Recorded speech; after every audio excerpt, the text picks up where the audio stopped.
The following program is presented by the Metropolitan Library Service Agency.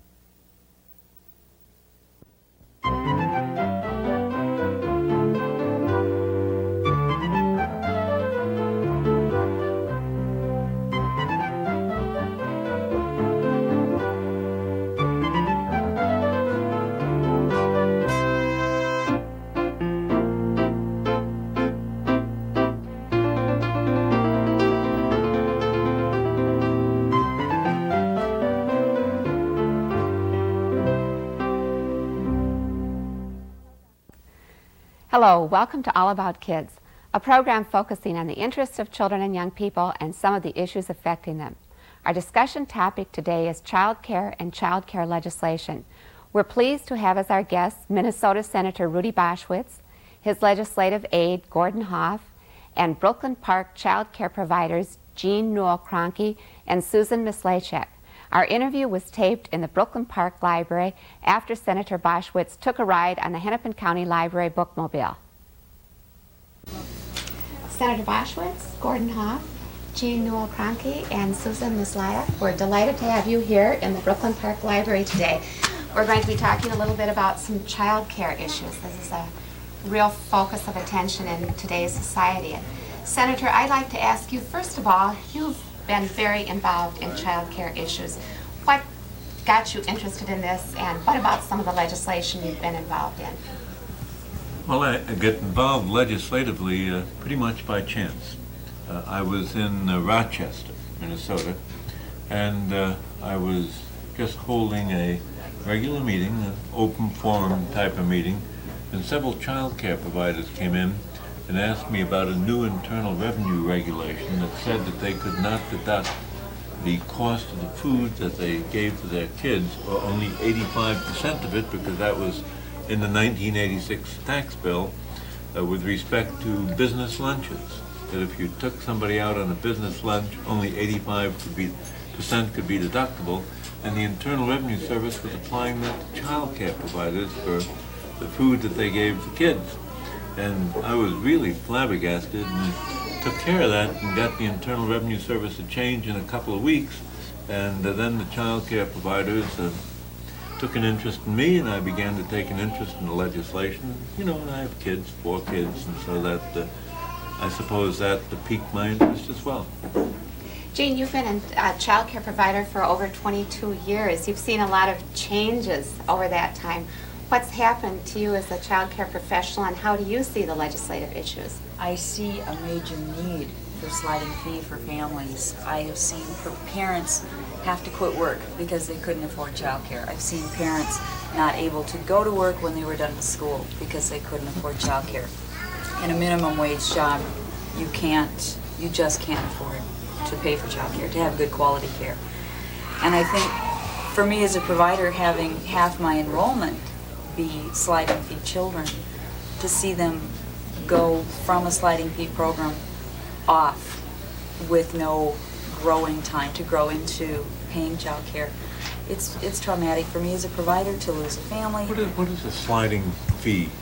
It's a parent subsidy where the parent pays a portion of the child care and the state or federal government picks up the balance, and it enables a family to get off AFDC, to be able to go to work, sometimes go to school and then get a job, sometimes just be able to go to work because they've already got the training.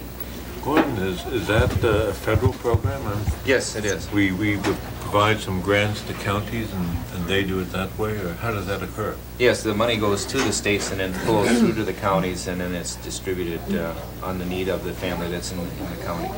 Minnesota's starting a STRIDE program, which is focusing more on the single mother that needs the training that you're mentioning. Right? It's very constructive. That's what I'm trying to drive at it.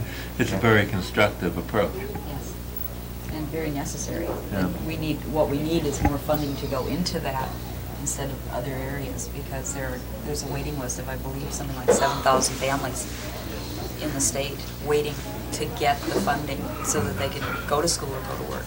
And we're desperate. If we want these families off welfare, we've got to give them a chance. It's a good program. It's very good. Susan, what about the background for family child care providers? You're not just babysitters. You are really those children's first teachers after their parents. And what are some of the things that you do to make that an early learning experience? Well, I know in my program we do a lot of social skills. We teach I teach the basics to my kids, counting the children around the table. I may not get the blocks out and say this is a 1, this is a 2, this is a 3. I give them that basic knowledge that they need so that when they leave me, they're ready for a preschool program or ready for kindergarten. I teach the basic reading, letter identification. I have fun with my kids. I don't want to look like a teacher because they're going to have enough structure in the next 13 years. When they leave my home, they're ready for school, but they've had the nurturing and the learning from me. You do it in your home, do you? Yes. 20 kids. Yeah. Only I stay within the boundaries of the law. Sure. I've got 2 shifts of care. I'm open from 6:30 in the morning till midnight. Wow. I service a lot of single families who, because of the pay Single differential, parent, yeah. single parent families that have work nights because that's where they get the pay differential. So I have long hours, but I'm compensated. I have a very big extended family because of my daycare. And you have aides who help Yes. you? Childcare I assistants? have two assistants. One is 22, and she's been with me. She's back with me now. She's been back a year. I have Tammy, who's a teen helper that helps with my latchkey program in the afternoon. She's been with me for 2 years. So it's Senator, one of the things I know you talked about is the licensing requirements. Yes. Would you give us an opinion? Well, you know, on most child care providers throughout the country are not licensed. We have 11,000 to 12,000 licensed daycare providers in the state of Minnesota. That's a very large number. We are, I believe, the second largest number of daycare providers of any state, and in population we're the 20th, so that it shows you that in other states they don't have a good licensing program, and so the child care providers never do get licensed and don't get any basic training. And really, that's what it is. The training is, what, 6-8 hours a year? That's all that's required is 6 hours a year. But yet it's important, even that a child care provider have certain medical skills, have certain CPR skills, and also what to do with the kids. It's not just something that is intuitive or not something that everybody knows. With training, I would imagine you're not only a more skillful child care provider, but also a more satisfied one. I think you have some strong opinions on that too, Jeanne, don't you? Well, my own personal opinion gets me in a lot of trouble with the child care community. I'd like to see 40 or 50 hours minimum training. Training? Center staff has to have 40 hours a year. Why don't we? But like I said, that gets me in trouble. But it's All at once? How would you do that? well, there's training. Hennepin County offers 24 hours of training a year, 4 quarterly 6-hour classes.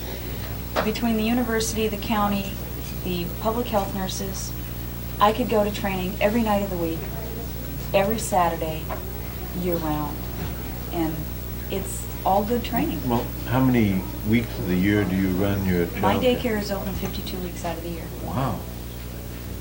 Oh, What about Susan? Mine's open 50 weeks out of the year. Is it? 2-week vacation. I want to talk to Susan, but I want to set up the library system has become very involved in working with child care providers, both family and center staff, because we realize that the majority of children are in some form of daycare and they're not getting always the opportunity to come to the public library. And so we've been involved in working with the licensing unit to offer workshops for the providers where they can learn about new children's books and about how to use those books. A couple of years ago, we had a pilot project here in the county, and I know you know about that. Our bookmobile visited family daycare homes. And sometimes the family providers are more restricted. The children can't come to the library because of seatbelt restrictions. And the bookmobile went right up into the driveways of those homes. The children climbed on, got their library cards, had a real library experience, including story time, and we were absolutely delighted when you picked up on that idea of the link between public libraries and the child care community and included that in your legislation, Right. and also included it in the federal legislation that gives funding to public libraries. And I think it's tremendous that you followed through on that. Did we finally get that into the bill? I think we did. Yes, didn't we? yep, signed into law by the President. We introduced a bill, as happens in the Senate, and it was a child care bill. It was a little different than the one that was finally passed in the Senate. But we got this provision in, and we had some other provisions too. We tried to be ingenious. We want to do things that would cause people to become licensed child care providers, so they do get training. Because very frankly, many child care providers simply are on the ground, don't report their income, don't get licensed, and so we want to make it worthwhile to become licensed. We have a food child care feeding program, as it's called, that also we were able to expand, and we got a special program for Minnesota only, where it's supposedly being tested for the whole country. And I presume that you ladies are on that program. Yes, we are.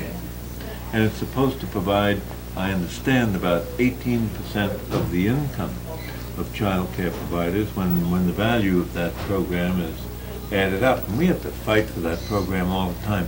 They want, for instance, many people want the program to be tested for income. So that if Jeannie has 20 kids, and Susan, how many do you have? 10, that you should find out what the income of all the families is, and then they'll tell you how much food you can get to the kids. We simply didn't want to impose that kind of a requirement on the daycare providers, and we didn't think it would ever get done, for that matter, and we didn't want to see all that paperwork on top of it, so that we have pretty much prevailed in those things. Well, Susan, you're one of the providers who received the Bookmobile service right here in Brooklyn Park. Tell us a little bit about that experience. Well, it was a wonderful experience. We miss it a lot. To have the Bookmobile come to our homes and come right up in the driveway was just one of the greatest experiences we ever had. The children got so excited, and they waited every month for that Bookmobile to come. It was really important for them, and the books and the materials in the library system are real important to these kids. And there are many daycare providers that can't get out, and you know, it's a real necessity to have the Bookmobile come out. And they also get the story time, and the librarians on the Bookmobile are just wonderful. I understand since the project has stopped, you've organized people in your neighborhood, some of the other providers, and you're bringing the children to the library on a regular basis so that they have this library experience? And we did. One of the children's librarians here at the library, Julie, and I organized a library day once a month. We're doing it twice a month now because it is so popular with the providers who can get out with their children. So many of them have infants and toddlers, and it makes it really difficult to get out. But our program that Julie and I have put together consists of story time, a craft, and a movie. And it's a lot of fun, and the kids really look forward to that too. And it's a very basic learning experience. A literate child is a child that's been read to. That's all those things you can do when the child care provider is licensed. And when the child care provider gets some training, and the child care provider is willing to associate with others. I like the idea of licensing, and I think very many child care providers don't see all the advantages. They only think, oh, I'm going to have to pay taxes or something like that, you know. And in reality, if they get on that child care feeding program and get the library thing, it's worth much more than the cost of the taxes. Well, what I think is important too is that every tax-supported institution realizes it has a responsibility to help with children in whatever way it can. Our expertise happens to be books, reading, and information, so that's why we're involved in this kind of a project. And I hope that you'll keep plugging away for that. Oh, I will. I will indeed, and we'll try to see it through the entire process. As you may know, first we pass a bill in the Senate or in the House of Representatives, and has a House bill included our provision? Not the child care provider, but it's in the library bill. It's in the library bill. Right, and it's signed into law already in the Library Act. Oh, so that we got it in that. Now we'll try to get it in child care provisions as well. Right. Senator, I understand that you're also interested in on-site child care for businesses who realize that a happy employee is an employee who doesn't have to worry about child care for his or her children.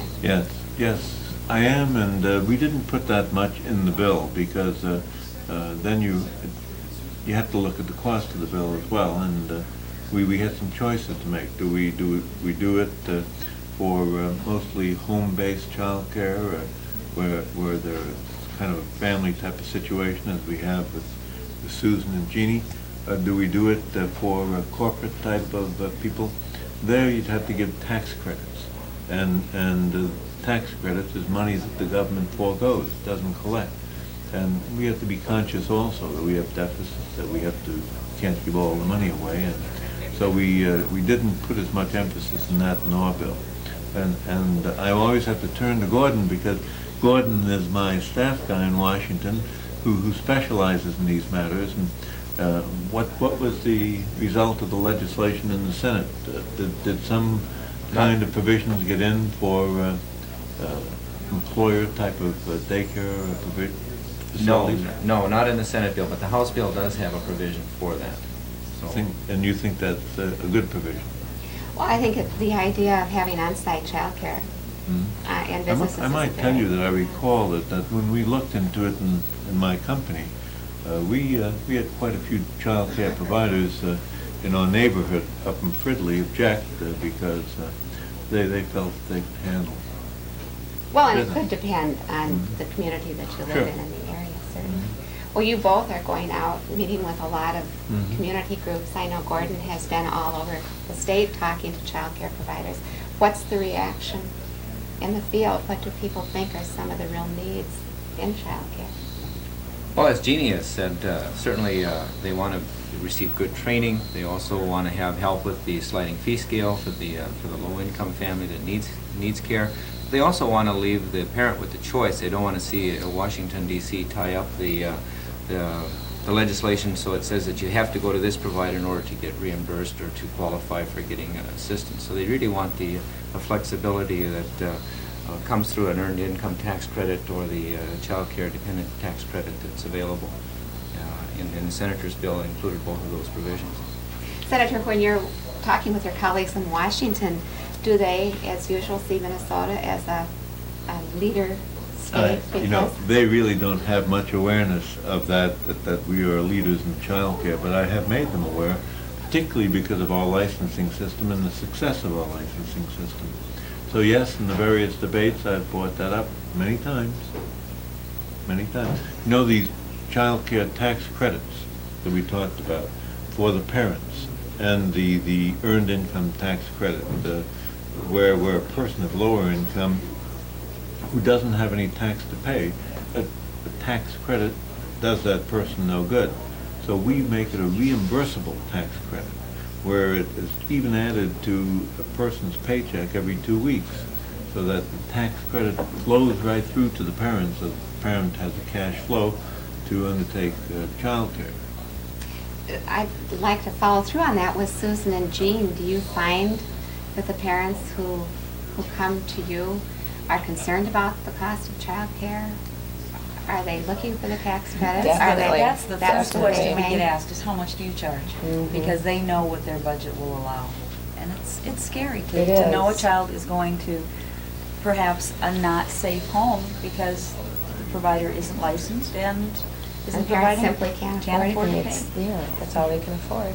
Do the parents who come to you for child care have real specific questions? Do they want to know what you're going to be doing with the child Yes. during the day? Do they want to know what the lunches are going to be like? That's usually my second question that I get is, Exactly. you know, are you on a food program? You know, what kind of meals do you serve? I've had parents ask to see the menus that I use. They want to know what I'm going to do with the kids during the day. What kind of activities do you do? Yesterday, I was at a child care center, and one of the fathers delivered his child. It was 7:30 or so in the morning, and he told me that he had driven 12 miles, that he had gone by a number of other child care providers, and he had very carefully selected a child care provider on the basis of the program and the menus and the background of the child care provider. So people are really into that. They want to know that children are safe. Sure. What about school-age children? Do either of you have school-age children in your homes? Yeah, she has a latchkey. I have latchkey children. I'm down to one by One, choice. By They choice. don't, by choice. They do not interact well with my preschoolers. They come in and they try to take over all the toys and the equipment, and it's more trouble than what it's worth. And that's sad because those kids need to go someplace, but I can't juggle them in my program. I'll have them for the summer. I have I have 3 right now, and you really do need to have activities planned for them as well as the younger ones, because they need the structure too. They need their free time, and they're able to do a lot more things on their own. But you need to have the equipment and the activities planned for them as well to keep it from turning into chaos. Yes, a normal family situation with that. Well, that's one of the, a couple of years ago, a study was done in Minnesota about the after-school interests of children. And the researcher was horrified to find out the number of children between 1st and 3rd grades who are home alone after school. And with the parents' approval, for one thing, after-school programs can be expensive, and children who've been in a daycare setting, often by the time they're in 1st or 2nd grade, are tired of it. So having that type of a quality program with the variety, I think that older children need is important, but it's sometimes a hard thing to convince parents that it's something that they need to pay for too. Well, it's the cost, and they've gotten to the point where they've had a daycare cost for so many years they don't want the cost anymore. And why isn't my child grown up enough to be by themselves? They don't think about the dangers that their child is facing every day going home. Too many people leave them at home just too young before they're ready. And the boredom or the loneliness. Jeanne, you're an organizer. You work with other people who are interested in becoming providers. How do you work with them? She's the organizer. I'm the mentor. I will take someone that has expressed a desire to become a licensed provider, and I will walk them through the licensing process. I'll do mentoring with them and get them ready to fill out the paperwork. I'll do a walkthrough with them because after 22 years I know what a licensor looks for. And I'll see to it they've got the business side of their business straight. It's, giving the hugs and kisses and fixing the bottles and changing diapers. That's the easy part of our job. Running the business is not so easy. That's the training that I do with providers. I was impressed with the book you've developed. She has a whole series of contracts for parents to sign so that everyone knows exactly what they're getting into. All sorts of forms that make it. You sign a contract with the parent? Yes, I do. I have a childcare policy that I sit down and discuss with my parents. They have a regular policy handbook that they take out the door with them. And unless we've gone over every page of that, we don't have an agreement for me to provide care. The contract has to be signed. The Hennepin County form has to be signed. If the immunization form doesn't come in the door, their child doesn't come in the door the first day, those are requirements. Are those things that protect you as a provider and also establish the idea that the parents know the kind of discipline that you believe in, or that there's some agreement on how these children are going to be raised? Yes, I think what it is when someone looks at me as a child care professional with a handbook, with my policies stated in writing, with a contract that they've signed, they view me as a professional, they give me the respect I'm due as a professional. Or someone who just says, "Oh, sure, I'll take care of your kids." It's not a professional relationship. Do we have a copy of all her stuff? We ought to get a copy. We don't, but No, yeah, you we'll can have to get one, right? Is that, I haven't heard it expressed that way before. Is that somewhat unique? I don't know if it's unique, but I've been using a written policy. A lot of providers have a written policy, but it's not real clear, and it's not real complete. And I've developed a very complete one that I'm starting to market. How many booklets? How many pages does this booklet have? 16 to 20, depending on the provider and how much she includes. So you're marketing it. You mean that I or Susan or others can purchase Susan it? I have it. I have it. I've contracted with one provider agency, association in the metropolitan area. They have purchased the policy as a standard for their area, and I have about 45 or 50 people that have over the 4 years purchased my handbook. Mm-hmm. So we're starting to develop a continuity of, if you go into a neighborhood, you're liable to run into 2 or 3 people that've got the policies that all say the same thing. It sounds like you've given a good deal of thought to it, and 22 really years of nightmares. That's right. no, not nightmares. Really? When it comes to business, it's nightmares. That's business part, the business part is a nightmare. That's why that's the training that I do. That's Because I one of the don't- things that the library emphasizes to the child care providers. The library is a source of business information for that child care provider as a business person. So we've got a couple of minutes left. Senator, do you have any poignant statement about the future of children in Minnesota or the United States? Is there any particular thing that you want to leave the audience with in terms of your ideas? Well, that my ideas are that you ought to find a Jeannie, or you ought to find a Susan, or find somebody. Be careful, though. Perhaps the best message of this little TV presentation is that you ought to look carefully for child care providers. That there's great differences between child care providers. That you shouldn't just dump them at a neighbor's home. That training is important, and that the training is something that will help your child, and also keep your child safely in the hands of a qualified person. Qualified people who use the public library. Exactly. Gordon, what about you? You're kind of on the firing line in this issue too.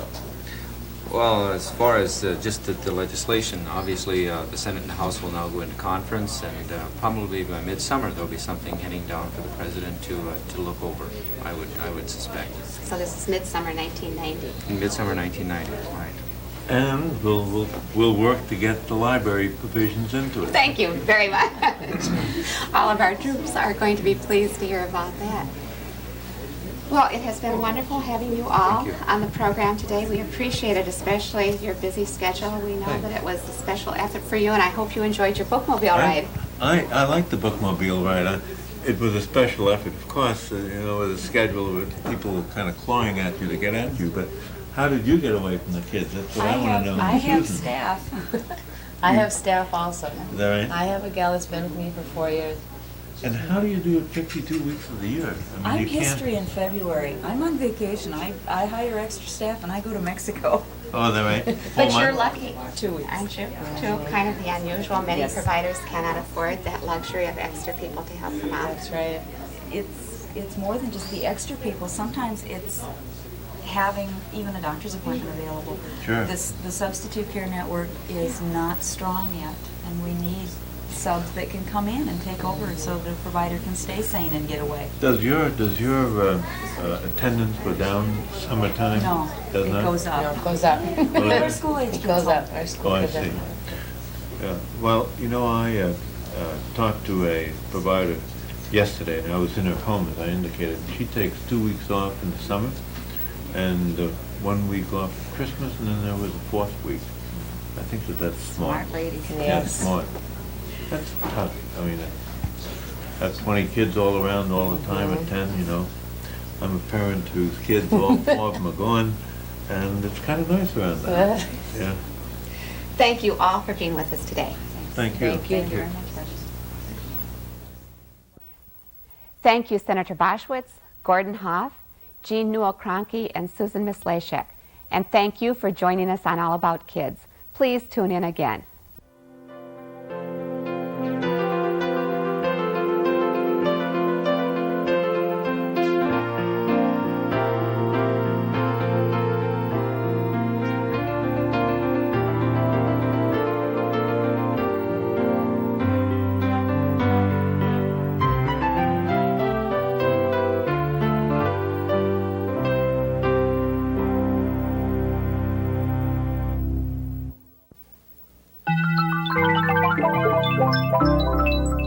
This has been a presentation of Hennepin County Library in conjunction with the Twin Cities Metropolitan Library Service Agency.